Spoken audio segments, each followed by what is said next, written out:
एक शाम प्राची टीवी पर सीरियल देख रही होती है, तभी उसकी सास वहाँ आती है। अरे सीरियल में तो ऐसे मग्न है जैसे आज रात का खाना पड़ोसी आकर बनाएंगे। मुझे पता ही नहीं था आपने अपने बेटे की शादी पड़ोस में भी की हुई है। हैं? मतलब? मतलब इस घर में सारा काम बहू ही करती है, आप तो सिर्फ खर्राटे मारती हैं। अच्छा जी, फिलहाल तो तुम आराम फरमा रही हो, चलो जाओ, ये मेरे टीवी देखने का समय है। आहा, इसीलिए मुझे भगाया जा रहा है। सॉरी, अब तो बिल्कुल नहीं जाऊंगी। प्राची की इस बात दोनों सास बहू के बीच टीवी रिमोट के पीछे बच्चों जैसे छीना झपटी शुरू हो जाती है, जिसके बीच श्लोक भी काम से घर वापस आ जाता है। हाँ, आज मेरी चूहे बिल्ली की जोड़ी किस बात पर झगड़ रही है?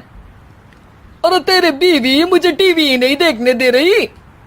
अरे तुम्हारी मम्मी मुझे खाना बनाने के लिए फोर्स कर रही है। अरे वाह, ऐसे बेतुके रीजन पर तो बच्चे भी झगड़ा नहीं करते।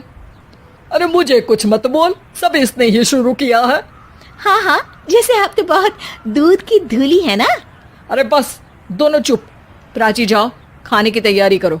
और माँ तुम छोड़ो, तुम्हें क्या बोलूं, शांति से अपना सीरियल देखो, मुझे तुम्हारा लड़ने की आवाज सुनाई नहीं देनी चाहिए।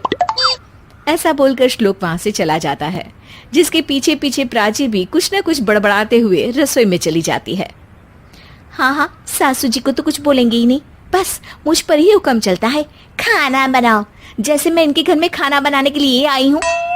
इसी तरह शाम बीतती है और रात को श्लोक और प्राची की सास खाना खाकर सोने चले जाते हैं, लेकिन प्राची गुस्से में कुछ खाए बिना काम में ही लगी रहती है। इस घर में किसी को घंटा फिक्र नहीं पड़ता, मैं खाऊं या भूखी रहूं। प्राची कुछ देर के लिए रसोई से बाहर जाती है और जैसे ही वापस आती है तो वहां दूध का भरा ग्लास देखकर हैरान रह जाती है।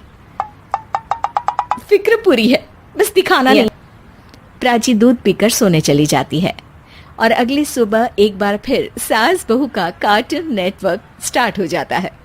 ये तुमने ही किया है। अरे अजीब जबरदस्ती है, मैं बोल रही हूँ मैंने कुछ नहीं किया। दोनों ने मिलकर पूरे घर को पागल खाना बनाया हुआ है। यहाँ कोई नॉर्मल इंसान तो रह ही नहीं सकता, इसीलिए अब पड़ोसी क्या रिश्तेदार भी घर आने से कतराते हैं। और सुन बेटे, तू भी चंगा, तेरी माँ भी चंगी, तेरी बीवी भी चंगी, रिश्तेदार। हाँ जी, आपको नहीं पता क्या, गंगाधर ही शक्तिमान है, रिश्तेदार ही। हाँ हाँ, बस समझ गया। कभी जानवरों जैसे लड़ेंगी तो कभी जुगलबंदी करेंगी। भाई मैं आप दोनों के बीच में नहीं फंसना चाहता। सास बहू की इस मन मौजी जोड़ी से परेशान होकर श्लोक अपना सिर खुजलाता वहां से चला जाता है। चलो अब मैं भी कीर्तन में जा रही हूँ। इस पर जैसे ही सास कमरे में अपना पर्स लेने जाती है तो वहां नाश्ते की प्लेट रखी देख मुस्कुराने लगती है और नाश्ता करके घर से बाहर निकलते हुए कुछ पैसे टेबल पर रख जाती है, जिसके कुछ देर बाद सिलेंडर वाला घर आता है। ओ मोरी मैया, मैं सिलेंडर के बारे में तो बिल्कुल भूल ही गई थी। घर खर्च के सारे पैसे भी मम्मी के पास है और श्लोक से बोला तो उल्टा 4 बात सुनाएंगे। प्राची ये सोच ही रही होती है कि अचानक उसका चेहरा चमक उठता है और वो घर में आकर इधर देखने लगती है। तभी उसकी नजर टेबल पर रखे पैसों पर पड़ती है, जिन्हें वो सिलेंडर वाले को दे देती है। ये सब श्लोक देख लेता है। अच्छा बेटे, इतना बड़ा घोटाला, सबके सामने मैं तेरी दुश्मन और पीठ पीछे तेरी मेरी यारी। इस पर श्लोक एक प्लान बनाता है और शाम को सब एक साथ बैठे होने पर बोलने लगता है। माँ, तुम दोनों की बहुत लड़ाई होती है, इसलिए मैं सोच रहा हूँ कि प्राची को उसके घर छोड़ाऊं, इससे वो भी खुश रहेगी और तुम भी। अचानक श्लोक की ये बात सुनकर सास बहू शौक से उसकी तरफ देखती है। अरे ऐसे कैसे घर छोड़ाओगे, मुझे कहीं नहीं जाना। अरे तुमने बोला नहीं पर मैंने सुन लिया, तुम्हें मम्मी के साथ रहना अच्छा नहीं लगता, मुझे पता है। अरे वो, अरे जब बहू खुद कुछ काम बोले तो वो तुझे सुनता नहीं, और अब जो इसने बोला ही नहीं वो तू समझ गया। जब उसे नहीं जाना तो फिर जबरदस्ती क्यों कर रहा है? अच्छा, फिर आपको मौसी के घर छोड़ाता हूँ। बस अब आप दोनों एक घर में एक छत के नीचे नहीं रह सकती। मैं इस टॉम एंड जेरी की जोड़ी को और नहीं झेल सकता। है? ऐसे कैसे नहीं रह सकते?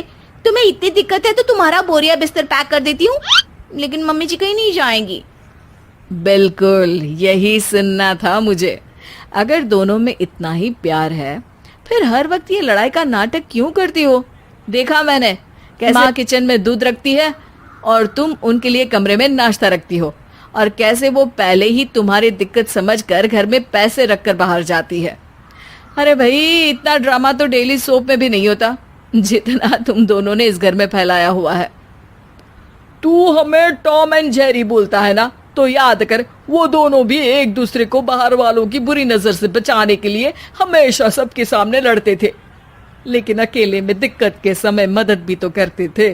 बस हमारा रिश्ता भी कुछ ऐसा ही है। और वैसे भी अगर सास बहू में तू मैं नहीं होती तो दुनिया वालों को कहानियाँ कैसे मिलेंगी?